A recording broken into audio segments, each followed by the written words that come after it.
Hi friends আমরা আগের ক্লাসে industrial policy resolution of 1948 complete করেছি। আজকের ক্লাসে আমরা আইপিআর বা ইন্ডাস্ট্রিয়াল পলিসি রেজুলেশন অফ 1956 এটা কমপ্লিট করব। আর ইন্ডাস্ট্রিয়াল পলিসি স্টেটমেন্ট 1969 আর 1973 এই দুটো টপিক কমপ্লিট করতে যাচ্ছি, মানে টোটাল তিনটে, সরি।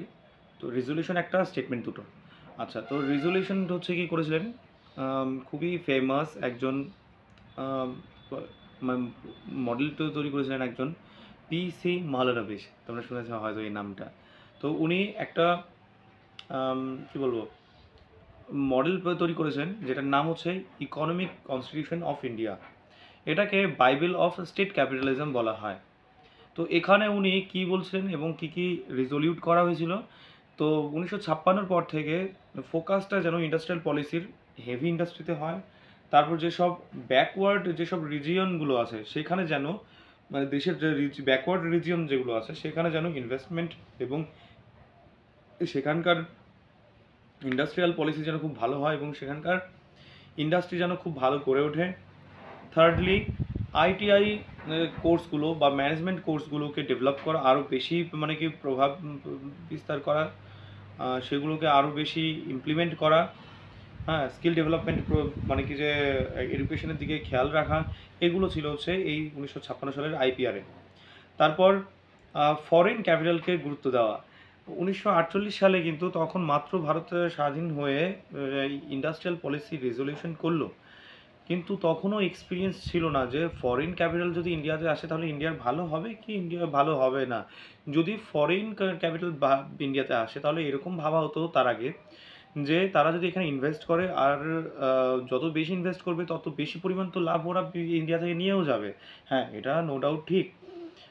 এর জন্য যে ইন্ডিয়ার ইন্ডাস্ট্রিগুলোকে স্ট্রং করা এবং যদি ফরেন ক্যাপিটালের মাধ্যমে ইন্ডিয়ার ইনফ্রাস্ট্রাকচার অনেক ডেভেলপ করতে হয়, তবে ইন্ডিয়ান কোম্পানিগুলোকে এমনভাবে তৈরি করা যাতে কিনা সেই সব কোম্পানির সঙ্গে কম্পিটিশানে টিকে যায়।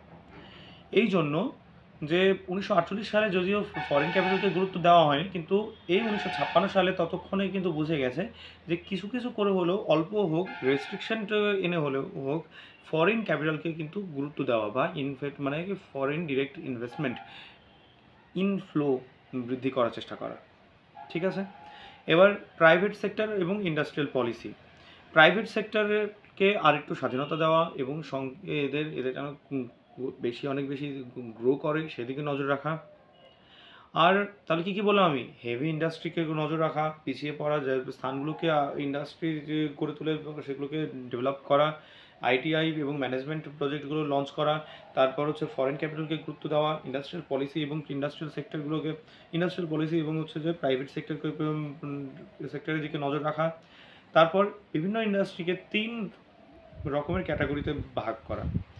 আগের 1948 সালের রেজলিউশনে 4 রকমের মানে কি যে ক্লাসিফাই করা হয়েছিল বা ক্যাটাগরিতে ভাগ করা হয়েছিল, এবার কিন্তু 3 রকমের।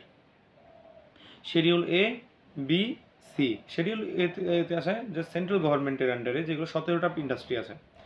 শিডিউল বিতে আছে প্রাইভেট সেক্টর বা private public partnership but industry.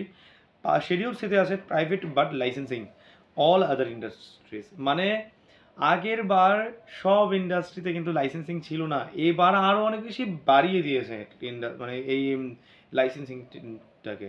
হ্যাঁ, তার মানে এই হচ্ছে কি যে 3-fold ক্লাসিফিকেশন। হ্যাঁ, তো এই হচ্ছে আমাদের ইন্ডাস্ট্রিয়াল পলিসি রেজলিউশন অফ 1956 বা আইপিআর 1956। এবার পড়বো আমরা ইন্ডাস্ট্রিয়াল পলিসি স্টেটমেন্ট অফ 1969।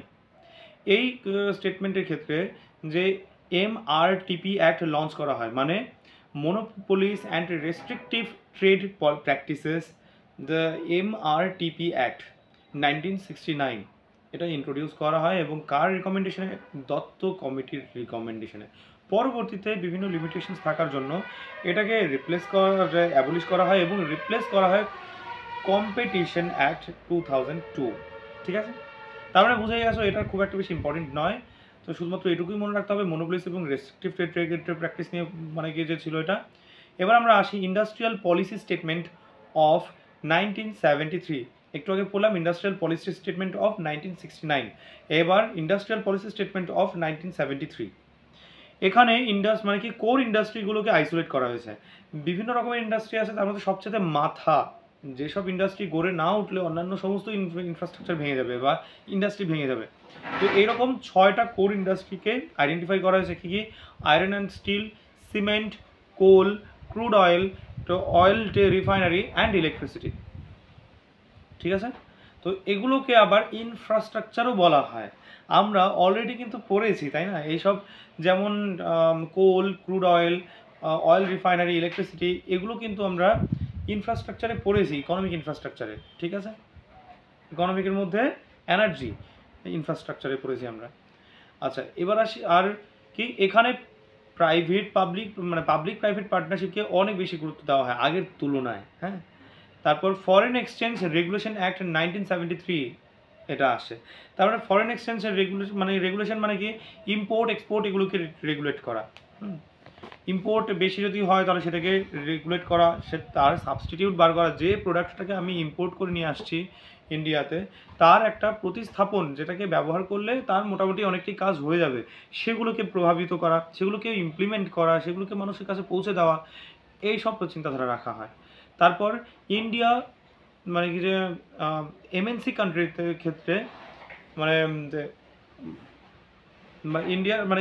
ইন্ডিয়াতে যে মাল্টি ন্যাশনাল কোম্পানিগুলো যারা ইনভেস্ট করছে সেটার লিমিটেশনটাকে মানে কিছু আগে যেমন অত বেশি আরও বেশি লিমিটেশন ছিল, এখন তুলনামূলকভাবে মানে কমানো হয় 1970 অ্যাক্টে, অ্যাক্ট বলে স্টেটমেন্টে।